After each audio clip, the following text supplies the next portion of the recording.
Hi friends, welcomes to Mozhi's family. Hi friends. Actually இன்னைக்கு நம்ம எந்த ஒரு கடைக்கும் ரிவ்யூ பண்ணுறதுக்காக போகலை. நம்ம கேமராமேன் ஃபுல் பிஸி. அவர் ஒரு கல்யாண ஒர்க்காக ஒரு 3 நாள் நம்ம கேமராமேன் பிஸி ஆகிட்டாரு. ஸோ இன்னைக்கு எங்களால் ஷூட்டுக்கு எங்கேயுமே போக முடியல.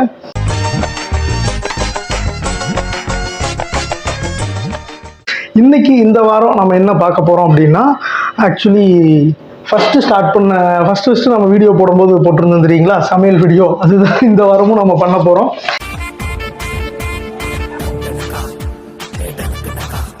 இன்னைக்கு நம்ம என்னமா பண்ண போகிறோம்? இன்னைக்கு வந்து முட்டை இட்லி. முட்டை இட்லி, அதாவது முட்டை கிரேவியா? முட்டை வந்து முட்டை இட்லி. இட்லி வந்து வீட்டுல செஞ்சு சாப்பிடுவோம்ல. ஆமா. இட்லி வந்து மீதி ஆயிடுச்சுன்னா ஓகே, நம்ம வெறுமனே சும்மா மிளகா வெங்காயம் போட்டு தாளிச்சு சாப்பிடுவோம். கண்டிப்பா. அதுலயே வந்து நம்ம இன்னும் கொஞ்சம் வெரைட்டியா இஞ்சி பூண்டு கொஞ்சம் எக் எல்லாம் போட்டு ஓகே செய்யலாம் அப்படின்ட்டு. இப்போ ஃபர்ஸ்ட் எண்ணெய் ஊற்றி கடுகு பொரிஞ்சதும் கடலைப்பருப்பு போட்டிருக்கேன். Okay, super. கடலைப்பருப்பு பொரிஞ்சதும் வெங்காயம் போடணும். பொடி பொடியாக நறுக்கி வைத்த வெங்காயம் போட்டுக்கலாம். வெங்காயம் போட்டுச்சா? போட்டுட்டே இருக்கேன். சூப்பர். ஓகே, எப்படி இருக்குன்னு செஞ்சு பார்க்கலாம். இப்பதான் நானும் ஃபர்ஸ்ட் செய்யறேன். இந்திய தொலைக்காட்சிகளில் முதல் முறையாக மொழிஸ் ஃபேமிலியில் இட்லி பொடி மாஸ். இட்லி பொடி மாஸ் நல்லா இருக்கு. எதையோ சாதிச்ச ஒரு சந்தோஷம் இவர் கண்ணுல எனக்கு தெரிஞ்சது. ஓகே, இஞ்சி பூண்டு போட்டுக்கலாம். ஓகே, இஞ்சி பூண்டு பேஸ்ட் சும்மா ஒரு ஸ்பூன் இஞ்சி பூண்டு பேஸ்ட். இந்த செஃப்லாம் இப்படி செய்வாங்க. ஆமா, நம்ம செஞ்ச மூஞ்சில தான் விழுது. இப்போ கொஞ்சம் தக்காளி. நெக்ஸ்ட் தக்காளி. சும்மா குட்டியா ஒரே ஒரு தக்காளி. போதுமா? போட்டிருக்க பார்த்தா ஒரு தக்காளி மாதிரி தெரியுது. Normal size. எவ்வளோ பெருசா? நார்மலா ஒரு பெரிய நெல்லிக்காய் சைஸ். ஒரே ஒரு தக்காளியா? ஒரே தக்காளி. ஓகே, அதாவது இட்லி வந்து ஒரு மினிமம் சைஸ் ஒரு 4 இட்லி. 4 இப்படியே நான் காட்டுறேன். 4 இட்லி இந்த சின்ன சைஸ், ஒரு மினிமம் சைஸ். 4 இட்லிக்கு ஒரு தக்காளி போடும். ரொம்ப போட்டா புளிப்பா இருக்கும். கண்டிப்பா. ஆமா, நம்ம சூரியம் சுப்பரத்துல தேவயானி அம்மா மேடம் அதேதான். ஆக்சுவலி அதுலயே கொஞ்சம் நார்மல் உப்புமாவே அந்த படம் வந்ததுக்கு அப்புறம் தான் சூரிய உப்புமா அது ஃபேமஸ் ஆச்சு, தெரியுமா? நான் சின்ன குழந்தையா இருக்கும்போது எங்க அம்மாட்ட இட்லி மீதி ஆச்சுன்னா நான் அந்த மாதிரி தான் கேட்பேன்.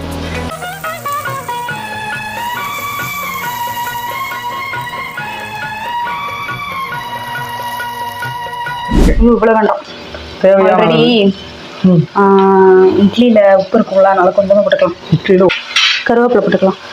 கருவேப்பிலை கொஞ்சமா உங்க வீட்டுல என்ன இருக்கோ, சிக்கன் மசாலா, மட்டன் மசாலா, கறி மசாலா, எது இருக்கோ போட்டுக்கோங்க.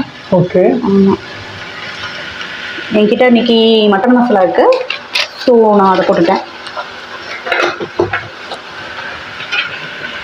அப்புறம் கொஞ்சம் பெப்பர் போடணும். மசாலா நல்லா வதங்கினதுக்கு அப்புறம் பெப்பர். ஓகே. ஆன்டி என்னது? மஞ்சள். ஓகே, டர்மரிக், மஞ்சள். அப்புறம் என்ன சொன்னேன்? பெப்பர். பெப்பர்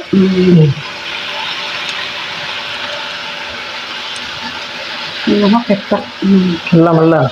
அவ்வளோதான்.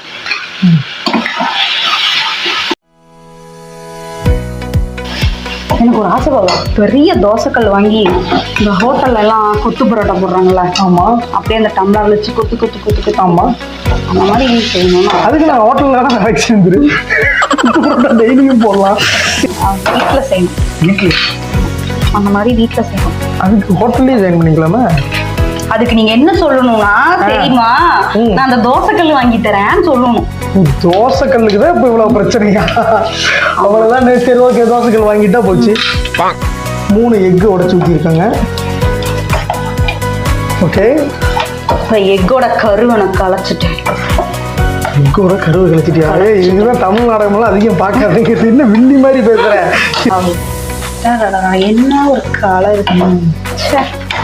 இந்த கலருக்கே அடிமை போவா. சரி, நீ அடிமையாகிறதெல்லாம் இருக்கட்டும், முதல்ல சீக்கிரம் அடி பிடிக்காம பண்ணு.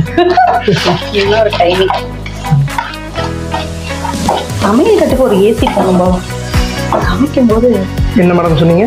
சமையல் கட்டுக்கு ஒரு ஏசி போடணும். ஆமா. சமைக்கும் போது தாங்க முடியல. நார்மல் ஃபேனுக்கே கரண்ட் பில் கட்ட முடியல, இதுல ஏசி வேற, அது சமையல் கட்டுக்கு. முதல்ல பெட்ரூமுக்கு அடுத்த வருஷத்துக்குள்ள ஏசி போடுற வழியை பார்ப்போம். ஏசிக்கு மட்டும் தனியா இந்த கவர்மெண்ட் ஏதோ ஒரு சலுகை பண்ணா பரவாயில்ல. ஆமாமா. இட்லி போலாமா? இட்லி போடலாம். அடுத்து நெக்ஸ்ட் இட்லி. ஓகே, இட்லியை போட்டு எஸ், பொடி பொடியா பண்ணி வச்ச இட்லியை போட்டு இட்லி பொடி மாசாக்க போறோம். இட்லி பொடி மாஸ். ஆக்சுவலி நீ முட்டை வறுத்திருக்க, முட்டை வறுத்ததுல இட்லியை பொடி பொடி போட்டிருக்க. சொல்லலாம், நீங்க சொல்ற மாதிரி. நான் கூட என்னென்னமோ நினைச்சேனே.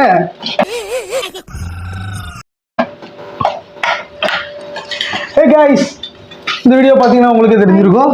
ஆமா, ஆக்சுவலி இவன் முட்டை வறுத்திருக்கா, அதில் காலையில் மீதியான இட்லியை அதில் போட்டு பிசைஞ்சிருக்கா, அவ்வளோதான். நான் முட்டை பொடி மாசுனா நான் என்னென்னமோ திங்க் பண்ணேன், ஏதோ வேற மாதிரி இருக்கும் அப்படின்னு.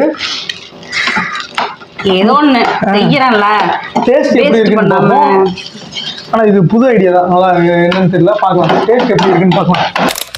சூடான முட்டை பொடி மாஸ் ரெடி. எப்படி இருக்கு? இன்னும் சாப்பிடலையே, சூடா இருக்கு. சாப்பிடு ஃபர்ஸ்ட். குளிருதா? குளிருதா என்ன? கொதிக்குது. கொதிக்குதா?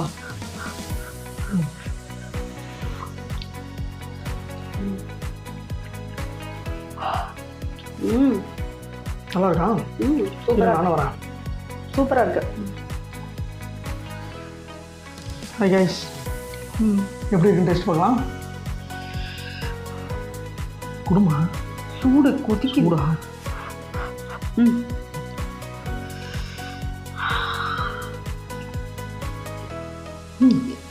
நல்லா இருக்கா? இன்னொரு இட்லி. சூடா இருக்கா? ரசிச்சு சாப்பிட முடியல, அதனால பறக்குது. நீங்களும் உங்கள் வீட்டில் இட்லி காலையில் சுடுற இட்லி மீதி இந்த மாதிரி மீதி இருந்ததுன்னா ஒரு 2 முட்டை போட்டு இந்த மாதிரி ஃப்ரை பண்ணி சாப்பிடுங்க. இல்லை நைட்டு சுடுற இட்லி மீதியாக இருந்துச்சுன்னா காலையில் பிரேக்ஃபாஸ்ட்டு கூட இந்த மாதிரி செஞ்சு குழம்புல சட்னியில் அப்படின்னு எந்த கவலையும் பட வேணாம், இந்த மாதிரி செஞ்சு சூடாக சாப்பிடுங்க. சூப்பராக இருக்கும். ஓகே, இந்த வீடியோஸ் பிடிச்சிருந்தா லைக் பண்ணுங்க, ஷேர் பண்ணுங்க, சப்ஸ்கிரைப் பண்ணுங்க. ஓகே, திரும்ப ஒரு நல்ல வீடியோவில் நம்ம அடுத்த வாரம் மீட் பண்ணலாம். அடுத்த வாரம் கண்டிப்பாக ஒரு ஹோட்டலோட ரிவ்யூவாக இருக்கும். பாய்.